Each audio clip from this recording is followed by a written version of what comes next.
سرکاری دو عالم حضرت محمد مصطفیٰ صلی اللہ علیہ وآلہ وسلم نے فرمایا، میں اس شخص کو جانتا ہوں جو سب سے آخر میں جہنم سے نکلے گا اور سب سے آخر میں جنت میں جائے گا۔ اس کو کہا جائے گا کہ جہنم سے نکلو، تمہارا عذاب ختم کر دیا گیا ہے اور اب جنت میں داخل ہو جاؤ۔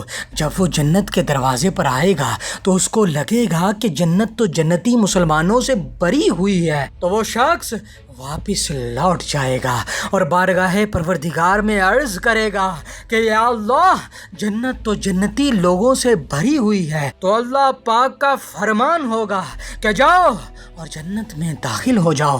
جب وہ جنت تک آئے گا تو اسے پھر جنت بھری ہوئی لگے گی، تو وہ پھر واپس لوٹ جائے گا اور بارگاہ پروردگار میں وہی عرض کرے گا کہ اے پروردگار عالم مولا، جنت تو بھری ہوئی ہے، میں کیسے داخل ہو جاؤں؟ تب اللہ پاک کا دوبارہ فرمان ہوگا کہ جاؤ اور جنت میں داخل ہو جاؤ۔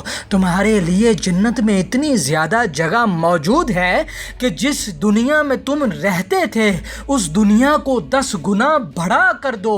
وہ حیران ہو جائے گا اور حیرانگی کے عالم میں اللہ پاک سے عرض کرے گا کہ یا اللہ، تو بادشاہ ہے، میرے ساتھ یہ مذاق نہ کر۔ یہ شخص وہ ہوگا جس کو جنت میں سب سے کم مقام حاصل ہوگا، اس کو اتنی زیادہ جگہ دی جائے گی۔ سرکاری دو عالم حضرت محمد مصطفیٰ صلی اللہ علیہ وآلہ وسلم یہ حدیث پاک بیان کرتے ہوئے اتنا مسکرائے کہ نبی پاک صلی اللہ علیہ وآلہ وسلم کے آخر کے دانت مبارک نظر آنے لگے۔